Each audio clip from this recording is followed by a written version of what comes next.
नमस्कार, हमारे नए वीडियो में आपका स्वागत है। दीक्षा के बारे में कुछ महत्वपूर्ण प्रश्न यहाँ पे पूछे गए हैं। उसमें से पहला प्रश्न है कि गुरुजी, हमारे पास आसन और साधन सामग्री नहीं है, फिर भी हम दत्त संप्रदाय के साथ जुड़ना चाहते हैं, तो हम क्या करें? तो ये प्रश्न का उत्तर मैं यहाँ पे देना चाहूँगा।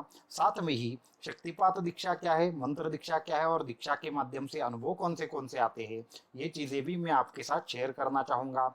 और किस तरीके से एक साधक की कुंडलिनी जागृत होने के बाद उसको क्या क्या अनुभव आते हैं और साधना कैसे करनी चाहिए, ये भी इस वीडियो में मैं बताने वाला हूँ। तो ये सब चीज़ें अगर आप जानना चाहते हैं तो इस वीडियो को एंड तक देखना ना भूलें। साथ में ही हमारे चैनल को सब्सक्राइब करें, वीडियो को लाइक करें और ज़्यादा से ज़्यादा लोगों तक इन्हें पहुँचाइए। तो यहाँ पे दीक्षा के संबंधित बहुत सारे प्रश्न आए हैं, उसकी एक एक करके मैं आंसर्स देना चाहूँगा। गुरुजी, दीक्षा कितने प्रकार की होती है और इसके माध्यम से कौन से अनुभव आते हैं, ये पहला प्रश्न है। तो दीक्षा बहुत सारे प्रकार की होती है, तकरीबन 36 प्रकार होते हैं दीक्षा के, परंतु उसमें से 3 या 4 ही आज प्रचलित प्रकार है, बाकी के उच्च साधकों के लिए रहते हैं। तो जो शुरुआती साधक है उनके लिए मंत्र दीक्षा रहती है, शक्तिपात दीक्षा रहती है, नाम दीक्षा रहती है, मंत्र युक्त शक्तिपात दीक्षा जिसे मांत्री दीक्षा कहा जाता है वो है, तांत्रिक दीक्षा होती है और यंत्र दीक्षा होती है। ये 5 से 6 प्रकार मुख्य तौर से होते हैं और बाकी के भी बहुत सारे प्रकार होते हैं, लेकिन वहाँ यहाँ पे उसका उल्लेख करना ठीक नहीं होगा। अभी पूछा गया है इसी प्रश्न में आगे कि इससे कौन से अनुभव की प्राप्ति होती है। तो जब आप शक्तिपात दीक्षा लेते हो तो आपको षटचक्र सप्तचक्र जागृति की अनुभूति होती है। जो हमारे शरीर में विविध प्रकार से चक्र होते हैं उन चक्रों की अनुभूति आपको आती है और उसके माध्यम से आपके सारे के सारे चक्र जागृत होना शुरू हो जाता है। कुछ लोगों को प्रकाश दिखता है, कुछ लोगों को वाइब्रेशंस आता है, कुछ लोगों को दिव्य ध्वनियाँ सुनाई देने लगती है, कुछ लोगों को बहुत सारा एकदम से ऐसे देवी देवताओं के दर्शन होने लगते हैं। आप अंदर ही अंदर से कुछ दृष्टांत प्राप्त होना शुरू हो जाता है।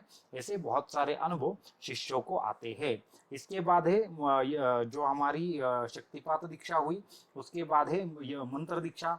मंत्र दीक्षा के माध्यम से आपको विशिष्ट हेतु प्राप्त करने हेतु कोई मंत्र दिया जाता है या गुरु के मार्गदर्शन में आपको गुरु मंत्र दिया जाता है। उस गुरु मंत्र के चैतन्य की शक्ति का आपको अनुभव आना शुरू हो जाता है। आपका ध्यान धारणा समाधि ये लगना शुरू हो जाता है। आपको ध्यान में ही बहुत सारे प्रश्नों के उत्तर मिलने शुरू हो जाते हैं। इसके साथ में ही नाद श्रवण है, दूरदृष्टि है, या फिर आपको विविध प्रकार से सिद्धियों का अनुभव आता है। इस दीक्षा में भी आगे चल के आपको चक्र जागृति के अनुभव आएंगे।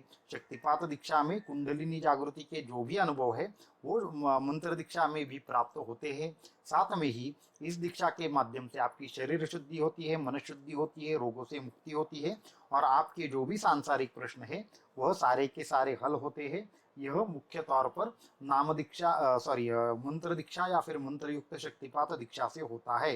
नाम दीक्षा आगे की है, तो नाम दीक्षा में क्या क्या होता है वो भी मैं बताना चाहूँगा। तो नाम दीक्षा में सबसे पहले आपकी मन शुद्धि होती है, उसके बाद आपकी भक्ति की वृद्धि होती है, उसके बाद बहुत सारे विषयों का ज्ञान आपको प्राप्त होना शुरू हो जाता है और अंत में आगे चलकर इसी दीक्षा के बाद शक्तिपात दीक्षा भी मिलती है और इसी नाम दीक्षा के माध्यम से भी आपके इष्ट से आपका मिलाप हो सकता है। इसलिए नाम दीक्षा भी उतनी ही महत्वपूर्ण है। तंत्र दीक्षा में क्या होता है? तंत्र दीक्षा में विविध तंत्रों का और उसकी साधनाओं का ज्ञान गुरु शिष्य को प्रदान करते हैं, जिसके माध्यम से साधना करके शिष्य एक उत्तम तांत्रिक बन जाता है और साथ में उत्कृष्ट पद्धति से साधना करने लगता है। तो ये कुछ मुख्य प्रकार थे दीक्षा के। अभी मैं थोड़ा सा और एक विषय के ऊपर आना चाहूँगा कि हमारे पास जिन्होंने पूछा था कि हमारे पास साधन सामग्री नहीं है, फिर भी हम दत्त संप्रदाय के साथ जुड़ना चाहते हैं, तो जुड़ सकते हैं या नहीं जुड़ सकते, उसका स्पष्ट रूप से उत्तर हाँ ऐसा है। आपके पास साधन सामग्री नहीं है तो आपको क्या होगा, आपको यहाँ पे शक्तिपात युक्त मंत्र दीक्षा नहीं दी जाएगी, आपके लिए नाम दीक्षा का प्रावधान है। अभी आपको ऐसा लगेगा ऐसा क्यों? आपको क्या ऐसा कुछ नहीं है कि यहाँ पे साधन सामग्री की कोई जबरदस्ती है? तो मैं उसका भी कारण स्पष्ट करना चाहूँगा कि अगर आप शक्तिपात युक्त मंत्र दीक्षा ले रहे हैं तो वहाँ पे कुछ नियमों को फॉलो करना अनिवार्य है। ये क्यों अनिवार्य है? आपके हित के लिए अनिवार्य है। जैसे कि मैंने बताया, जब भी आपको मंत्र युक्त शक्तिपात दीक्षा या मंत्र दीक्षा दी जाती है तो उस मंत्र के माध्यम से आपके शरीर में एक सिद्ध मंत्र आपको पहले तो दिया जाता है।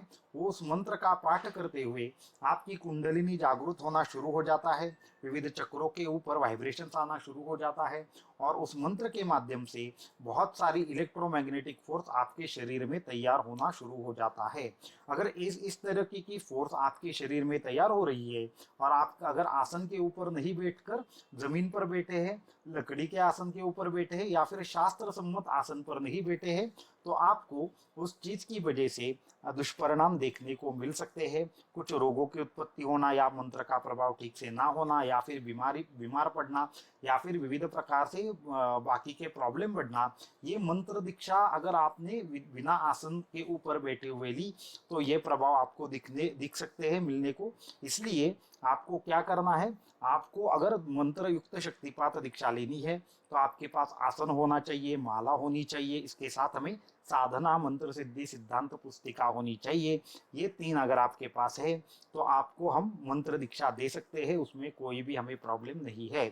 अगर आपके पास ये सारी साधन सामग्री नहीं है और आप अभी लेना भी नहीं चाहते, चाहे आपका कोई भी पर्सनल रीजन हो सकता है, चाहे तो आपको कुछ आर्थिक प्रॉब्लम हो सकता है या फिर आपको कुछ अलग प्रॉब्लम हो सकता है, तो उन कारणों की वजह से अगर आप ये सारी चीज़ें नहीं मैनेज कर पा रहे हैं तो आपके लिए हमने नाम दीक्षा रखी है।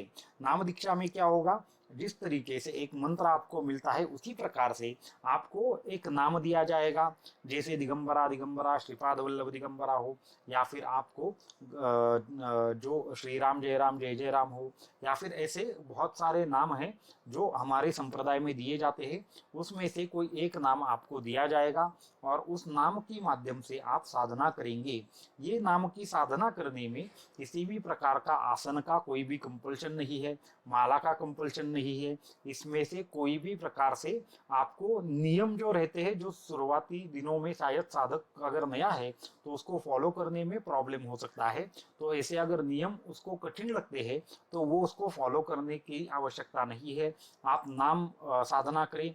नाम साधना के माध्यम से जब भी आपको अनुभूति आना शुरू हो जाएगी तो क्या कर सकते हैं, आप आगे चलकर सारी साधन सामग्री की व्यवस्था करके आप शक्तिपात दीक्षा के लिए अप्लाई कर सकते हैं। इसके लिए अभी इसके बाद 2 तरह की दीक्षाएं होंगी। इसके बाद एक तो नाम दीक्षा होगी और दूसरी है वो मंत्र दीक्षा होगी। अगर जो भी साधक मंत्र दीक्षा लेना चाहते हैं उनके लिए आसन और माला कंपलसरी है, हमसे ही ले, ये कोई ऐसी हमारी जबरदस्ती नहीं है।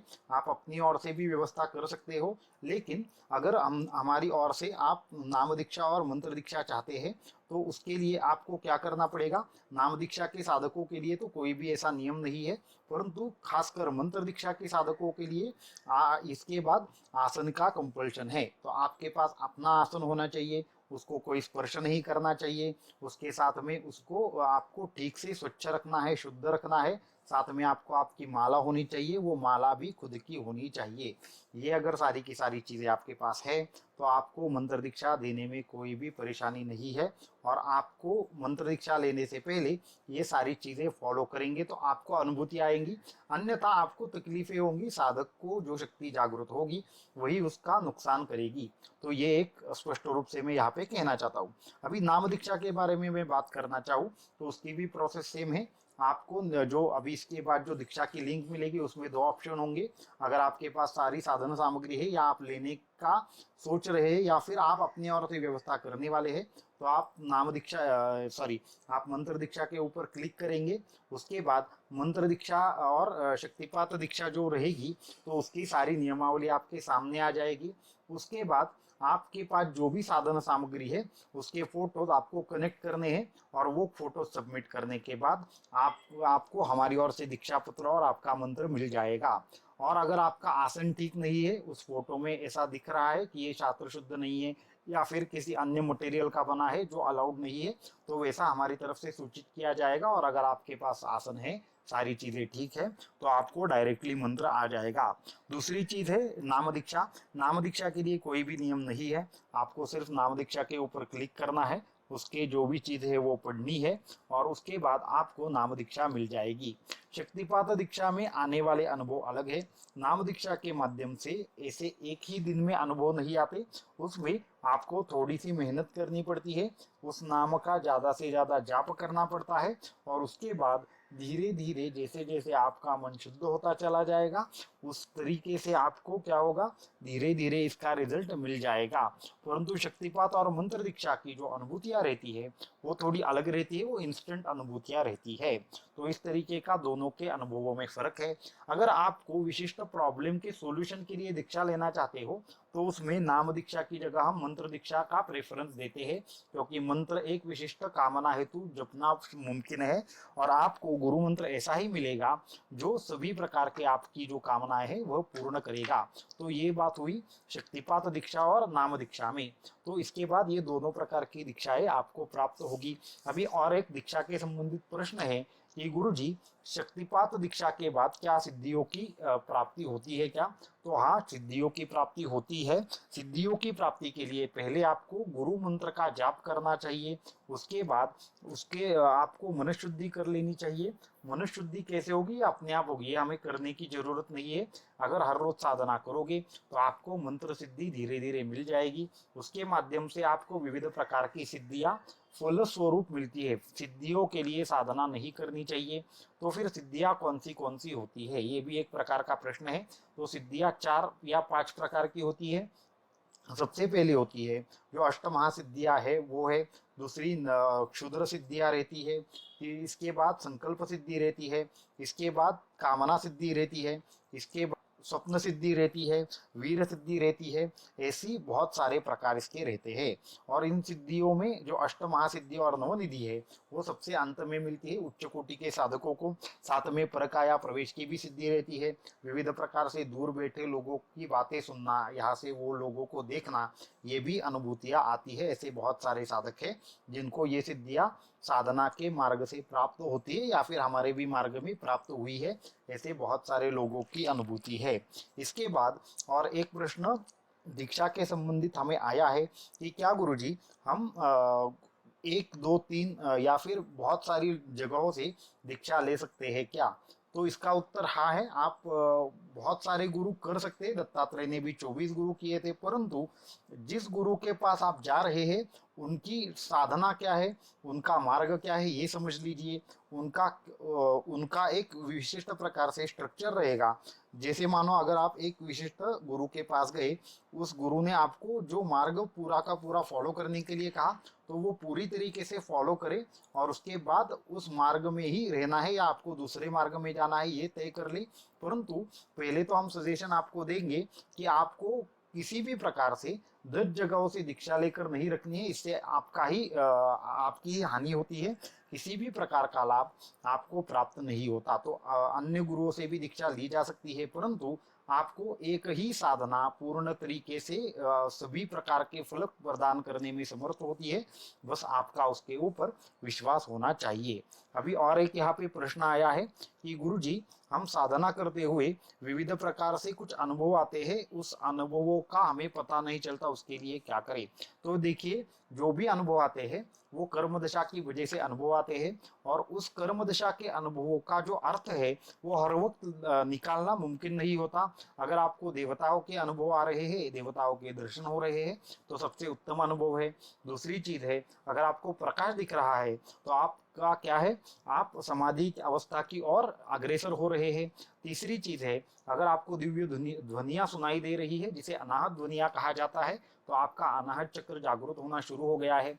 आपको जोर जोर से कंप आ रहा है, प्राणायाम हो रहा है, ज्यादा से ज्यादा वाइब्रेशंस आ रहे हैं, तो ये शरीर शुद्धि का लक्षण है और आपका मूलाधार चक्र पर क्रियाएं चल रही है।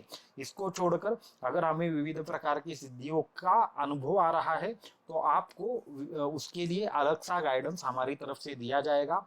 तो जब भी किसी को विशिष्ट तौर तरीके से कोई ऐसे अनुभव आते हैं कि किसी विशिष्ट आदमी की और देखते ही उसका भविष्य पता चल जाता है, हमारे साथ कल क्या होने वाला है वो पहले ही पता चल जाता है, या फिर विविध प्रकार से किसी विशिष्ट व्यक्ति की ओर देखने के बाद उसकी गुप्त बातें पता चलना शुरू हो जाता है, तो ये सिद्धियों की शुरुआत है।